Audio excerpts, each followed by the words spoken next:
Easy ആയിട്ടുള്ള special സാധനമാണ് വയ്ക്കണം. വീട്ടിൽ ഞാൻ പോകുമ്പോഴൊക്കെ അമ്മ എനിക്ക് പെട്ടെന്ന് വെച്ച് തരാറുള്ളത്, എനിക്ക് ഏറ്റവും ഇഷ്ടമുള്ളതുമായിട്ടുള്ള ഒരു മീൻ വിഭവമാണ്. അപ്പം മീനിൽ നല്ല നെയ്മത്തിയാണ്, അത് ക്ലീൻ ചെയ്ത് വെച്ചിട്ടുണ്ട്. അതിൻ്റെ കൂടെ കുറച്ച് ഉള്ളി, വെളുത്തുള്ളി, ഇതിനകത്ത് വേറെ പൊടികളൊന്നും, മഞ്ഞൾപ്പൊടി അല്ലാതെ വേറെ പൊടികളൊന്നും യൂസ് ചെയ്യുന്നില്ല. പിന്നെ നമ്മൾ കുറച്ച് കുരുമുളകും പച്ചമുളകുമാണ് ഇതിനകത്ത് യൂസ് ചെയ്യുന്നത്.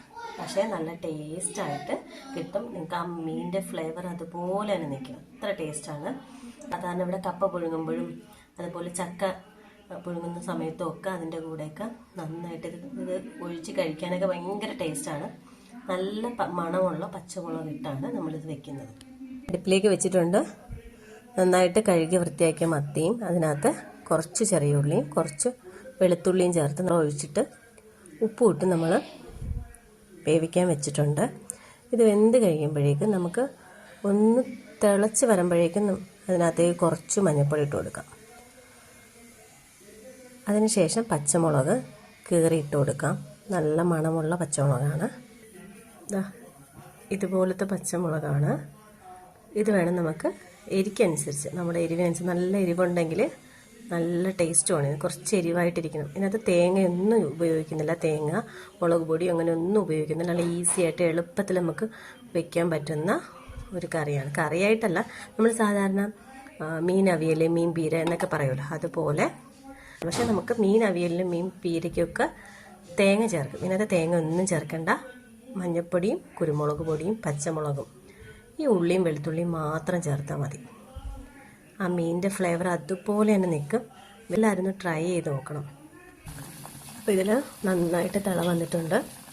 ഇത് ഒരുപാട് നേരം ഓവർ കുക്കാവണ്ട, കുറച്ച് മാത്രം. അതായത് മീൻ ഒരുമിച്ചാണ് നമ്മൾ വെച്ചത്. മീനും ഉള്ളിയും ഉപ്പും കുരുമുളക് പൊടിയും പച്ചമുളകും ചേർത്താണ് വെച്ചേക്കുന്നത്. ഇതിൽ വേറൊന്നും നമ്മൾ ഇടാറില്ല.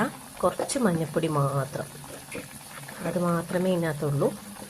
വേറെ മുളക് പൊടി, മല്ലിപ്പൊടി, ഉലുവ അങ്ങനെയൊന്നും നമ്മളിതിനകത്ത് ചേർക്കുന്നില്ല. കുറച്ച് മഞ്ഞൾപ്പൊടി ഇട്ട് കൊടുത്തു. മീൻ നന്നായിട്ട് വെന്ത് കഴിഞ്ഞിട്ടുണ്ട്. ഇതിലേക്ക് നമുക്ക് കുറച്ച് വെളിച്ചെണ്ണ ഒഴിച്ച്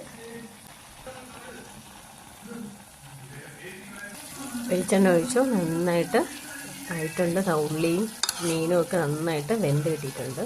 പ്രാവശ്യമെങ്കിലും വെച്ച് നോക്കുമ്പോഴറിയാൻ പറ്റും ആ കുരുമുളകിൻ്റെ മണമൊക്കെ നന്നായിട്ട് വരുന്നുണ്ട്. എല്ലാവരും ഒന്ന് ട്രൈ ചെയ്ത് നോക്കുക. വളരെ ഈസി ആയിട്ട് എല്ലാവർക്കും ചെയ്യാൻ പറ്റുന്നതാണ്. ഇതിനകത്ത് വേറെ ഒന്നും ചേർക്കുന്നില്ല, കുറച്ച് കാര്യങ്ങൾ മാത്രമേ ഉള്ളൂ, അത് പറഞ്ഞതാണ്. അപ്പോൾ എല്ലാവരും ട്രൈ ചെയ്ത് നോക്കുക. ചാനൽ സപ്പോർട്ട് ചെയ്യുക, ലൈക്ക് ചെയ്യുക. ചാള മീനിൽ മാത്രമല്ല, അതായത് ഈ മത്തിയിൽ മാത്രമല്ല, ഇവിടെ ചാള എന്നാണ് പറയുന്നത് കേട്ടോ. അപ്പോൾ ചാള മീനിൽ മാത്രമല്ല, നമ്മൾ വാളയും അങ്ങനെ മറ്റുള്ള 1-2 മീനിലൊക്കെ ഇതുപോലെ ചെയ്യാറുണ്ട്. നല്ലതും നമ്മുടെ കപ്പ പുഴുങ്ങിയതൊക്കെ ഉണ്ടെങ്കിൽ നല്ല ടേസ്റ്റാണത്. അപ്പോൾ ഒന്ന് ചെയ്ത് നോക്കുക. എല്ലാവരും ഒന്ന് ടേസ്റ്റ് ചെയ്ത് നോക്കുക. ചെയ്ത് നോക്കിയിട്ട് അഭിപ്രായം പറയാം.